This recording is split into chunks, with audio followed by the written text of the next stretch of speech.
and welcome to the X22 Report. My name is Dave, and this is episode 424, and today's date is July 24th, 2014, and the title of this episode is The Economic Collapse Death Spiral Has Begun. Before I get started, I just want to make an announcement. Tomorrow, Friday, and Saturday, I will not be able to do a report. I will be traveling on the road, and I will not have time. I will be updating the site, but on Sunday, what I'm going to do is I'm going to take all that information because I return on Sunday. I'll take it. I will post a report on Sunday. Those people who are on the alert system will get an email when that is up and running, and those people on YouTube, you can watch for the video to pop up probably in the late afternoon time frame. Let's get into the economic collapse news. Now, we understand the bank in Portugal, the Espirito Santo Bank, is completely collapsing upon itself. And so far, we've had two holding companies that filed for bankruptcy. Well, now we have a third company which is filing for bankruptcy. The entire system is starting to crumble and fall apart. And what's next to go? Most likely the bank, and this is going to send ripples through the economy of not just Portugal, but every country, because we know Bulgaria, the Euro nations, the United States, all these banks, they are completely insolvent. This is why they have been pushing the bail-in documents. They know they're going to have to get capital from somewhere, and they have to look inside the bank. And what that means is those people who keep their money in the bank, that will be locked down. You'll not be able to access it. They will take your money, but don't worry. They're going to give you worthless bank stock in place of that and tell you later that they will give back your currency. And you know this is never going to happen. The people in Cyprus went to sleep on Friday night. They woke up Saturday morning, and what happened? Well, they woke up to find out that, hey, I can't get my money. What do you mean you're taking some of my money out of my bank? I worked hard for this. I put it in there to keep it safe, and you're stealing my money from the inside? And the same thing's going to happen here in the United States, in Canada, Europe. It's going to happen in Australia. It's going to happen in Switzerland, pretty much everywhere where the private Western central banking system is enforced right now. Now, we can see Europe, the Euro nations, they are doing absolutely horrible. We go over this many, many times. But what we're seeing right now is that those countries that receive help from the central bankers, these are the countries that are doing the worst. So if we look at this and we look at their unemployment numbers, they are just horrible. And of course, these are the governmental unemployment numbers, and who knows what the real calculations are. Just like here in the United States, we have the 6.1%, but we know for a fact that this number is between 30 and 37%, depending on the calculation. And here in Europe, we're seeing Greece is around 26-27%. Spain is at 25.5%. Cyprus is at 17-18%. Croatia, they're looking at about 18%. Portugal, they're looking at 16%. At Bulgaria, they're looking at 14%. Italy, they're looking at about 13%. So you can see right now that these countries that have been receiving help from the central bankers, their unemployment skyrocketed. And when you go down the list of unemployment and you hit Germany or Austria, they have the lowest unemployment right now, and they have not received any help whatsoever. But you can see the European nations, they have very, very high unemployment numbers, and they are just going up. And what we're seeing right now is that Europe is really heading into a depression. Right now, Greece tops the Eurozone poverty rate.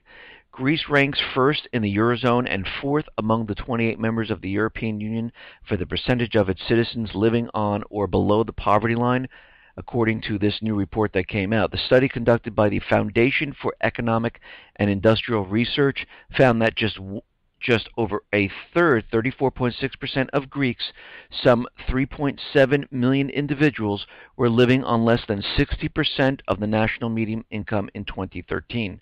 In the EU, Bulgaria is at 49.3%, Romania is at 41.7%, Latvia is at 36.2%, have the highest percentages of people living in relative poverty. And we can see right now there are Other nations like Ireland is at 30%, Spain at 28.2%, Cyprus is at 27.1%, and Portugal is at 25.3%. So the European nations are struggling. Things are getting worse there. They are not getting better. But here in the United States, everything is absolutely fine. There are no problems. We're seeing the initial jobless claims plunge to levels back in 2005. They're letting us know all these layoffs, all these retail store closures, nobody's applying for unemployment. And of course, we have to remember in a report that I did a while back, those people who are in retail that have part-time jobs, they have to meet, and each state has their own calculation, but they have to meet a certain criteria. They have to work at least a certain number of hours and make a certain number of hours per week to put in a claim. And we're seeing that most of these people don't have the ability to put a claim in, but they are unemployed and they are not counted. And they're not counted in the claim process either. Now, we see major corporations are starting to lay off. We see Microsoft laying off 18,000. Beginning of this year, we have thousands upon thousands of people, and most of these people do get severance payments, and some go from 4 weeks all the way out to 1 year. So depending on the time frame and when it runs out, they will be accessing the unemployment benefits. And as we go through the year, what we're going to see is that more and more corporations are going to be laying off.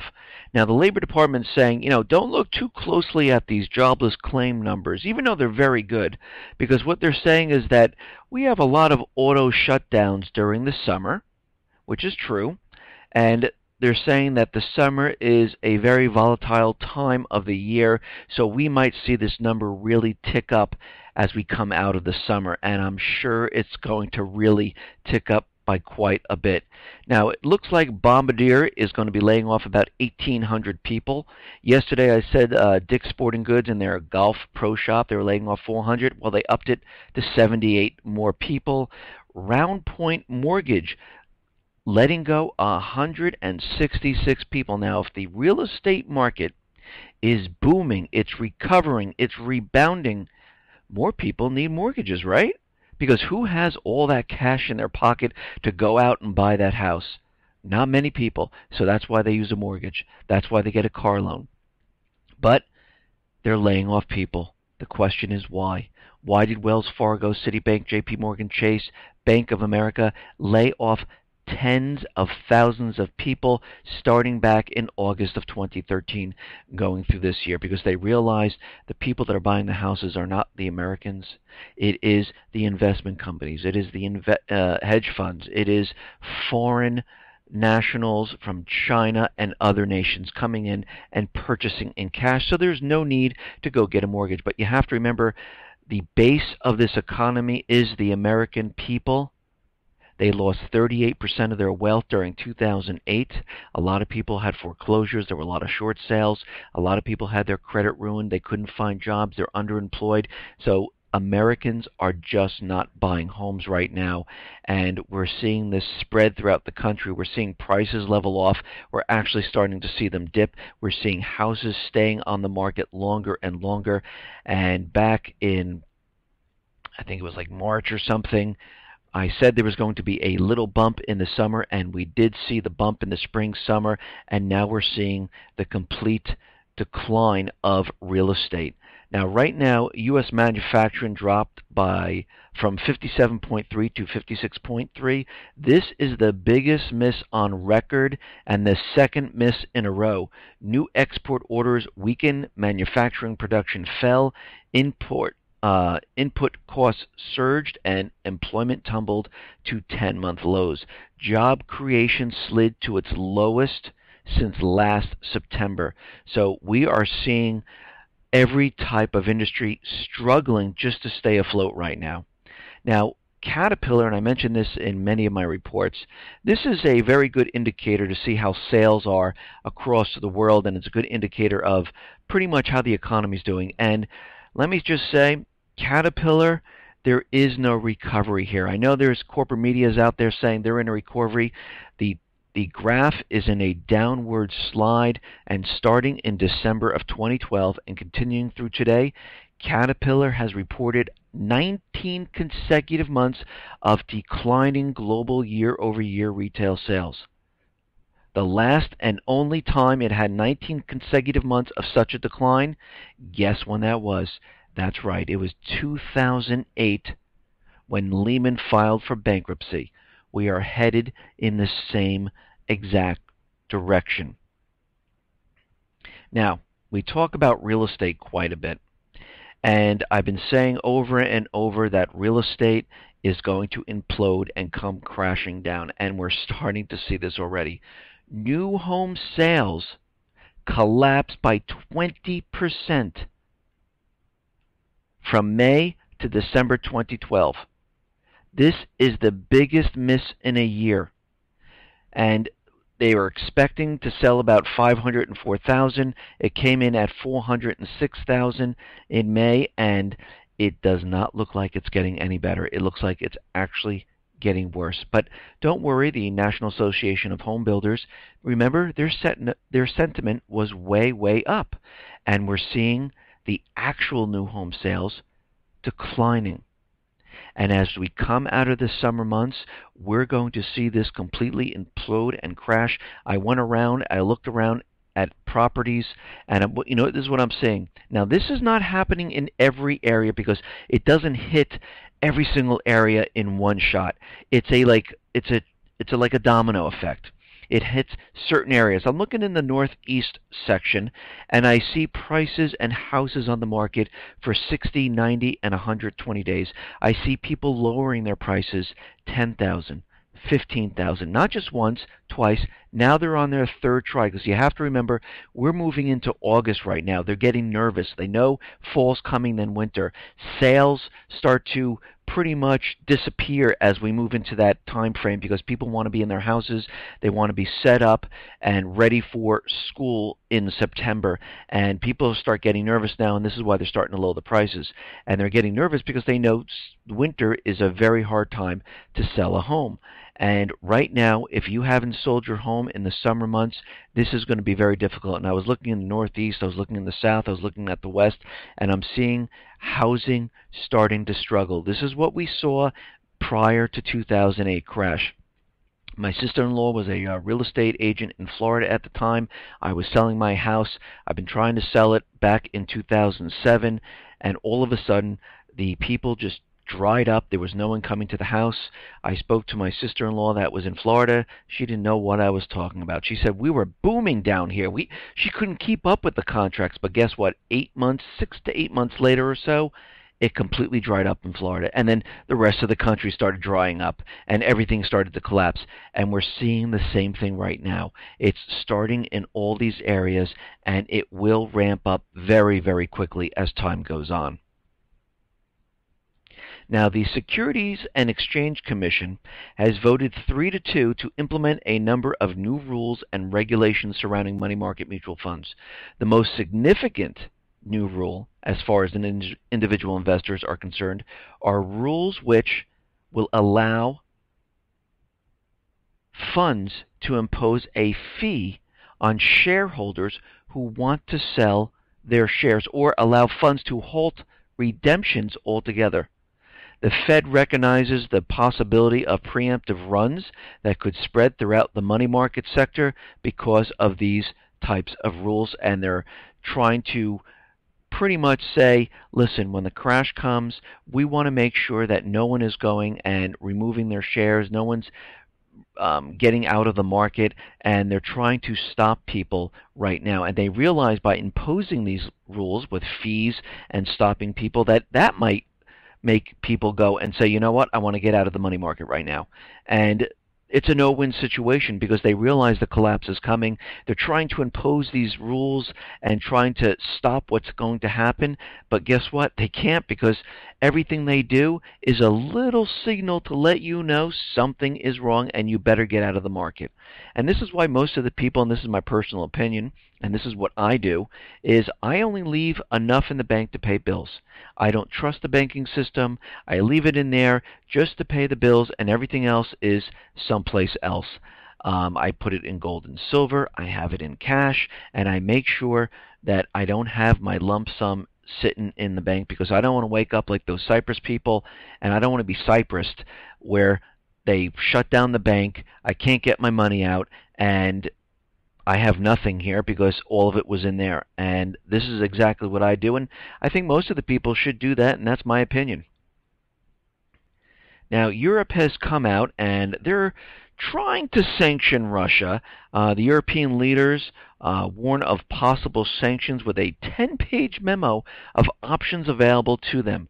It includes a proposal to ban all Europeans from purchasing any new debt or stock issued by Russia's largest bank, and also proposes barring the Russian banks from listing new issues on European exchanges, preventing them from using London or other EU stock markets to raise funds from non-Europeans. Germany and many other nations are looking at the situation and they're saying, we're not sure if we should do this or not. So here's the breakdown of the European nations that are pretty much ready to do it and pushing for these sanctions. The UK, Denmark, Netherlands, Sweden, Estonia, Latvia, Lithuania, Poland, and the Czech Republic. They're the ones who are saying, let's do it. The reluctant and undecided are Finland, Germany, Belgium, Luxembourg, France, Romania, Croatia, Slovakia, Hungary, Austria, Italy, Bulgaria, Greece, Spain, and Portugal. Pretty much a lot of the nations there are heavy producers, and they're sitting there going, you know what, this is going to have a terrible effect on us, and we really need to think about it, and we're not really going forward with this. Now, it looks like Austria might be next in getting some type of bail-in. On July 8th, the government in Vienna had its parliamentary groups pass special legislation for a bail-in. The Austrian government's legislation on bail-ins goes further than the EU legislation, as it does not exempt from the bail-in the first 100,000 on deposit. Whoa. So they're going for the full boat here. They want to take it, no matter what, because they see the writings on the wall and they know that this whole system's going to come crashing down. This is why they're saying, you know what, we can take any amount because we need to fund these banks, and this is why we're implementing the bail-in documents. And bail-ins are coming to financial institutions and banks in the EU, UK, US, and much of the Western world, with painful consequences for unaware savers. And we've been saying this for a very long time. We know the United States, England, Canada, Switzerland, the European nations, Australia, all have bail-in documents. And we can see now Austria is joining the ranks.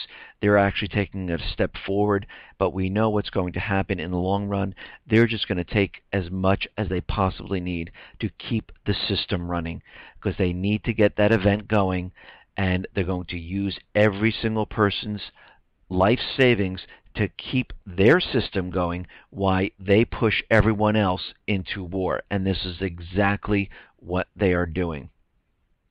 Now, it looks like the UK is a little bit nervous, and they're a little bit nervous about these sanctions, and they're worried about that Russian oligarchs are going to be pulling their money out of London. Well, I hate to say this, they've already been doing it. They've already been pulling money out of London right now and moving it to different areas. They already knew that this was never going to go any other way except bad for them. They saw the writing on the wall, and they started to remove their wealth from the Western banking system, moving it all into Russia. Putin says he wants to completely detach from the Western side, and he realizes with China and other BRIC nations is that they have to be completely separate and apart and self-sustaining, because they realize when everything comes crashing down, then when they try to impose sanctions and penalties, if everything is out, they can't do a thing to these countries. And they're realizing this, and they're taking precautions, and we can see they're making the move right now. Now, we see the border crisis is still happening. Nothing has changed there. And right now, the militia group known as the Minutemen Project has set plans to recruit and send 3,500 volunteers to the borders between the U.S. and Mexico in what the group is calling Operation Normandy.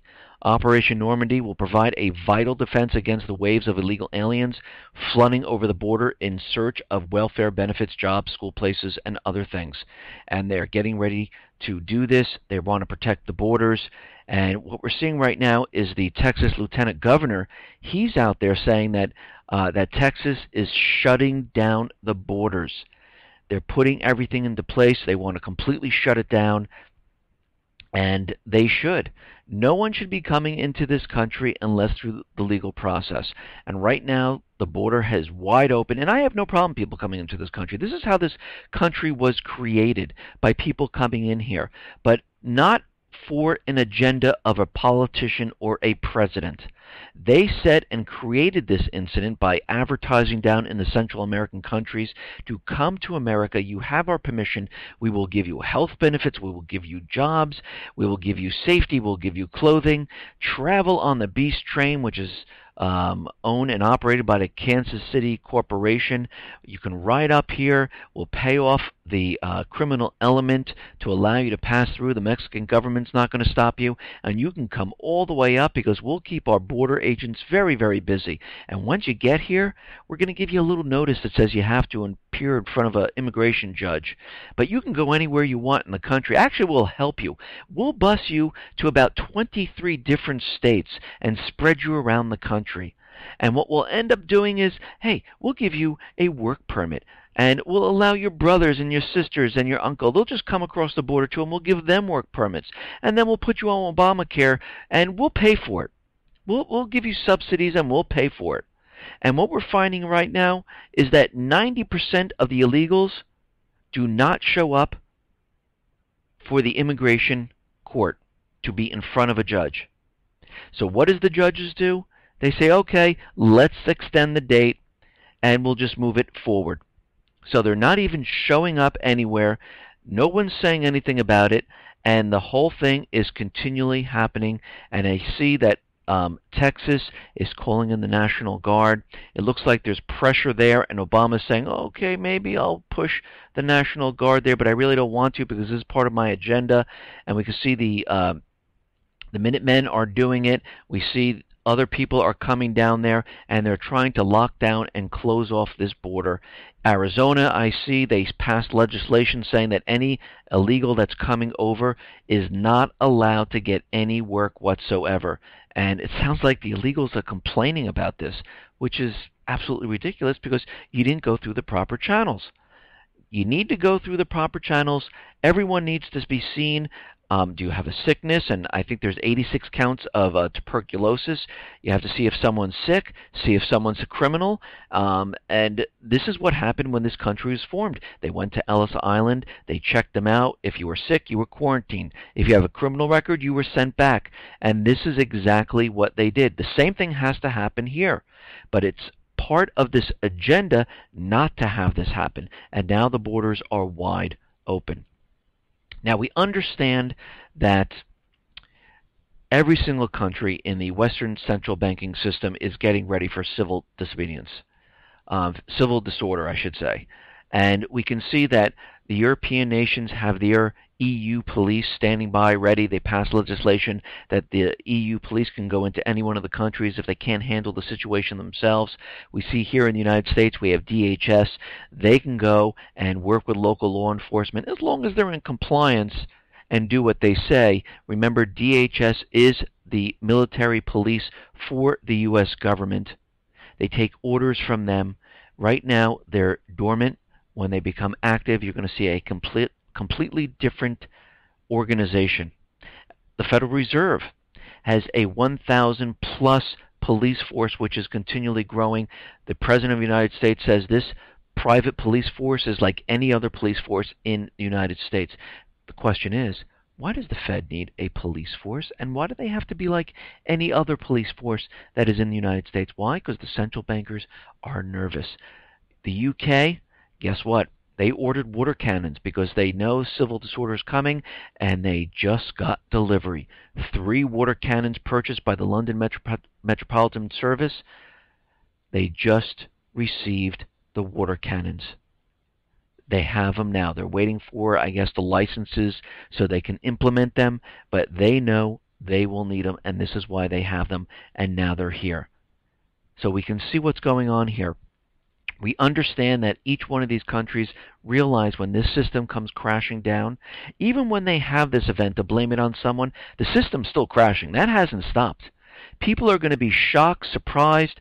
They're not going to know which way it is up, and they're going to be scared, nervous, and many people are going to have nervous breakdowns, and they won't know what to do. I mean, I had a neighbor, and this is going back when I first started my the X22report.com, and I told the story where her husband lost his job. Now, they didn't even let him go. They gave him another 30 days. Then he had severance and unemployment.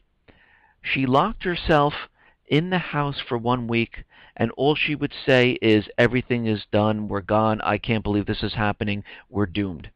So if someone reacts in that manner, in that type of situation, what do you think is going to happen when the banks close down? They tell people you can't access your money. Actually, we're taking your money. They don't have food in their homes. Prices are going up. Actually, the dollar's devaluing, if you really want to say it the proper way. The dollar is continually devaluing, making prices on food, energy skyrocket. They don't have any of this. They can't afford it. People start raiding the markets. People getting nervous, scared. How am I going to protect and feed my family? You can see how this situation is going to turn about. I mean, this is not going to be easy for many, many people. And people are going to be very nervous. They're going to become desperate. They're going to start going house to house. And this is why the police force in UK, the EU, and the United States are getting ready for this type of situation because they know it's going to occur. Now, the United States government puts people on different types of lists. And we know there's a no-fly list. And there was a never-before-published document which was released by The Intercept on Wednesday, which reveals the flexibility with which United States officials may place individuals on watch lists and deem them terrorists without obtaining any type of proof whatsoever. It does sound like our government because, as you can see from our government, they don't have proof about anything, but they like to say that Russia did something, the pro-Russian people did it, or someone else did it, and they never have any type of proof. So you can see this is pretty much how they work. The 166-page document, the March 2013 watch list guidance, suggests that the U.S. government relies on secret process that requires neither concrete facts nor irrefutable evidence to designate an American or foreigner as a terrorist. The document contains verbiage which reveals that individuals may be targeted by the Fed and placed on such lists without the government relying on any evidence to support claims that those persons present a serious risk.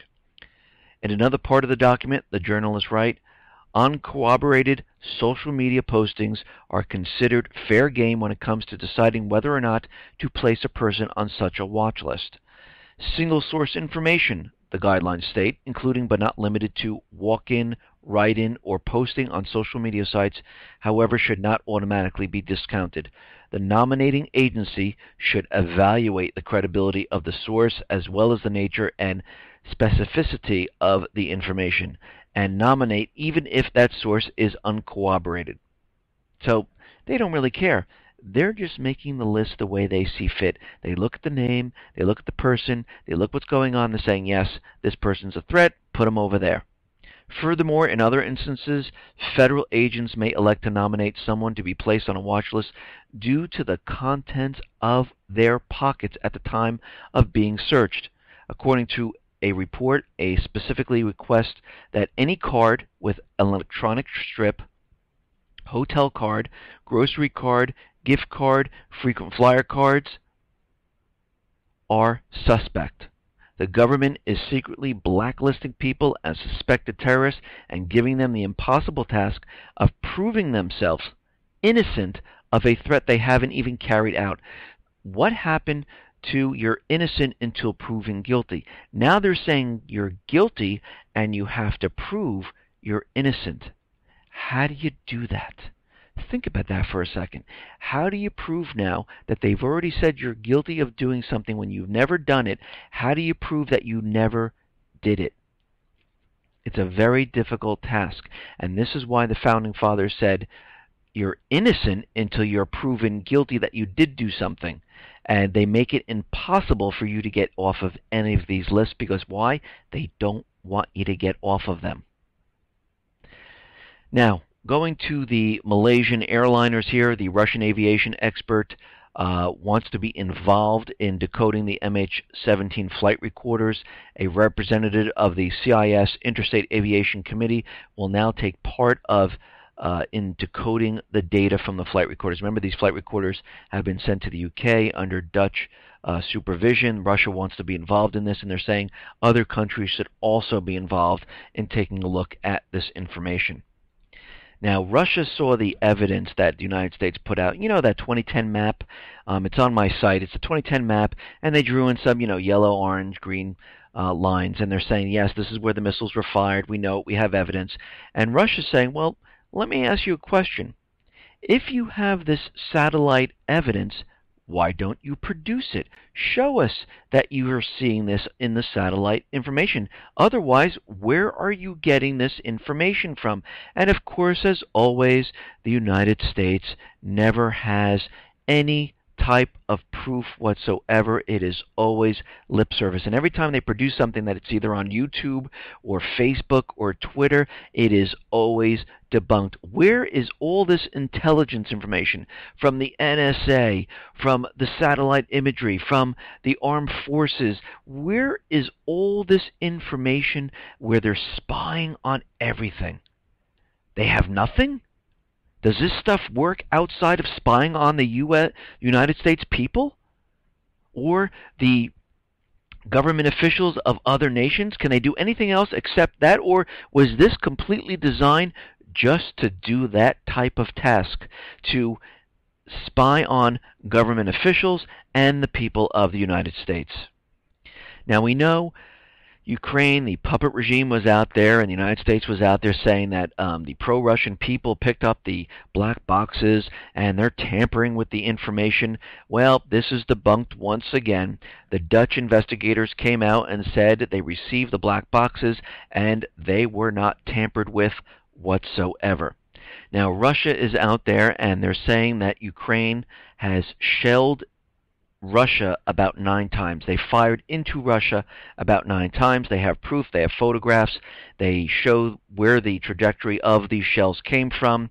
And now the United States is saying, and they're using their evidence of a YouTube video. And I looked at the YouTube video, and it shows a lot of missiles firing, but it's in a field with no markings, with no truck markings, with trees, with nothing. Well, you can't even tell where this is. And they're saying this is their proof that they have been firing from Russia into Ukraine.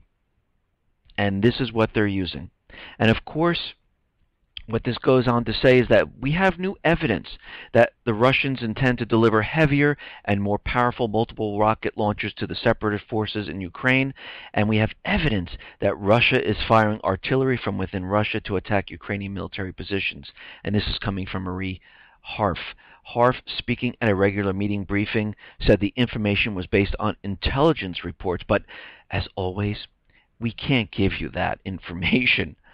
They never can. They tell you they have it, but we can't give it to you. And this is the jargon they use every single time. It makes people think, and they feel like, oh, they have it, but, because of certain reasons we can't hand it over. You know what? If you have something and you want to make your case, you need to hand it over.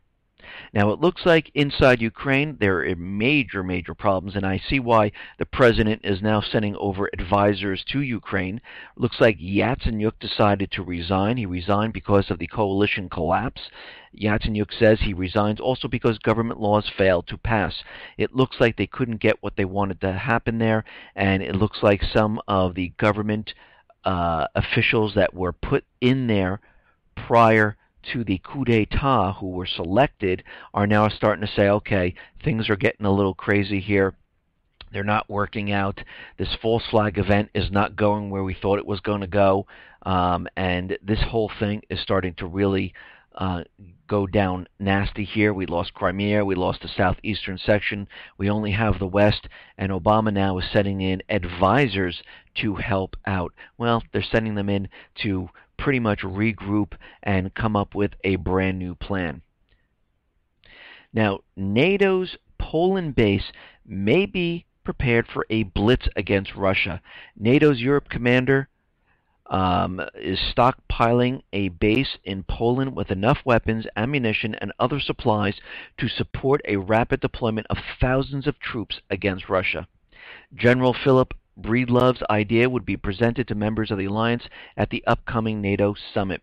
The general told a briefing in Naples this week that NATO needed pre-positioned supplies, pre-positioned capabilities, and a basing area ready to rapidly accept follow-on forces. And they are looking to have Poland to be the base of operation to go into Russia. And like I said before, every single time I report, we see another military asset being moved into position and plans being made for what is about to happen, and that is World War III. We can see it every single time, and if you go back in time, you can see the pivot to Asia, you can see the surrounding of Russia and Eastern Europe. All of this is being taken place, and they're continually maneuvering and putting all these assets into place. Now, thousands of people are marching in Paris to boycott Israel. It's a pro-Palestinian rally. Thousands of people in Paris and other cities across France have rallied to express their protests against Israel's military operation in Gaza. And they're saying there was about 25,000 people who were out there rallying. The officials in France are saying, nah, we only see about 14,000. So we can see right now it's going on all around the world that there are many, many protests, but of course the corporate media is not televising any of this because they don't want this point of view. They're only showing one point of view, and that's Israel's point of view. And we can see right now the situation in Gaza is dire. The UN is out there looking into the situation. The UN's humanitarian chief is looking at it and says families are running out of food, they're running out of water, there's no electric, and there's a huge humanitarian situation on the ground, and it looks like they need to do something.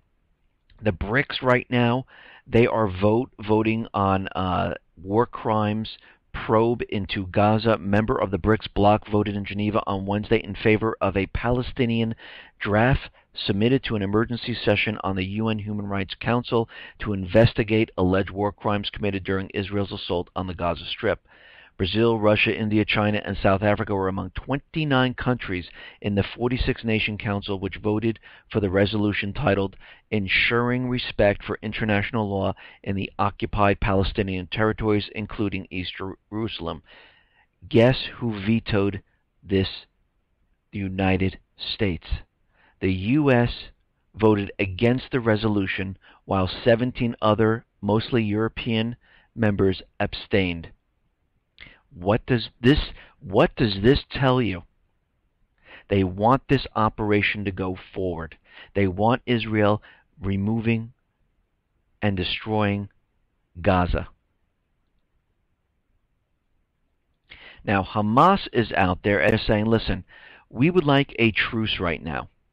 And these are their demands. We want to stop the fighting with Israel. The terms: remove the blockade on the Gaza Strip. Lifting the 8-year blockade is a main demand of Hamas, which also wants the opening of the Rafah border crossing with Egypt and Israel to free prisoners. They would also like food, fuel, and the electricity back, and help those people who are injured. And we understand that Israel has been firing on hospitals, on schools which are managed by the UN, and they're firing on ambulances that are taking people who are hurt and sick from the bombing to hospitals. And this whole thing is completely horrific. It's a terrible, terrible situation that's going on there, and something really needs to be done. I mean, the same thing is happening in Ukraine. You see the anti-terrorism forces bombarding civilians, blowing them up, And it just seems like the backers are all the same. It's United States, Israel, the central bankers are all behind the same exact thing going on all over the world. Now, it's showing that the Islamic State is a terrorist organization, and they're 10 times worse than Al-Qaeda. But what they're seeing now is that the Islamic State is no longer just a terrorism organization. It is now, and this is coming from the State Department Deputy Assistant Secretary, saying it is now a full-blown army seeking to establish a self-governing state through the Tigris and Euphrates Valley in what is now Syria and Iraq. This is exactly their plan, and they're carrying it out. And this is why the United States is not going in there and bombing them or doing anything. They want their plan to succeed. They want to push this as far as they possibly can. And they are definitely doing it at this point. At the same time, they're creating a new terrorism poster child, because eventually they will need the assistance of the United States to pretty much decimate the area and get rid of Assad, get rid of Iran. And this is their major, major plan, because they believe that they will be able to prop up the dollar if they remove the leaders in Iran and their leaders in Assad and take over the natural resources and put them on the US dollar. And this is why they have nonstop trying to do this. This is the goal, has always been the same. The tactics change. Now, there is a report that the Syrian chemicals have reached their disposal sites. They're being disposed, and Assad has fulfilled his side of the agreement. Now, it looks like the Syrian armed forces are taking back some of the oil fields in Syria, and as we know, the Islamic State is using the oil fields to fund their operations. They're smuggling that oil into Iraq and then selling it, and of course the central bankers, they don't care if they do this. They're selling it using the US dollar, and of course, just from this picture right here that I just mentioned, that they are controlled by the central bankers. Because what happened in Libya when the tribes tried to load the tanker full of oil? The SEAL team was dispatched, they got the ship, they returned it and said, no, you don't. The Islamic State is taking the oil from Syria, moving it into Iraq, then selling it using the dollar. That is fine, because they are controlling this entire situation, and this is how you know that the United States central bankers and the Islamic State are working together. Now, it looks like the European Central Bank was hit by a data theft. They were cyber attacked, and a lot of the information was taken. And it looks about 20,000 email addresses have been compromised, along with a much smaller number of phone numbers and street addresses, showing that, yes, cyber attacks will be coming to every bank, the ECB, and everywhere. And this is why they're trying to show you this, that this is actually happening. Now, there was a major, major warning from Norway. Norwegians were warned Thursday of the concrete possibility of a terror attack occurring in that country at the hands of people with connections to extremist group in Syria. So here's the propaganda and the buildup for Syria. We recently received information linked to a group in Syria that could have the intention to carry out a terrorist attack in Norway. It was advised that all regions of Norway have now raised their preparedness due to the reports that a terrorist attack will be carried out within the next few days. It's coming from Syria. It's an extremist terrorist group. It is unknown if the group is already on the ground in Norway or still to arrive in the country. He added that the authorities also do not know where or when the attack could occur. So they're building up the propaganda. Like I said, Syria is the launching pad for terrorism. They're going to bring this full circle. They're going to say, look, terrorism now is starting to branch out from Syria, just like we told you it was. Of course you told us it was, because you're planning it. And they're planning the next event. They're pushing this forward, and we're going to see this occur. Listen, everyone, thanks a lot for listening. Be well, be safe, and especially be prepared. Thanks a lot.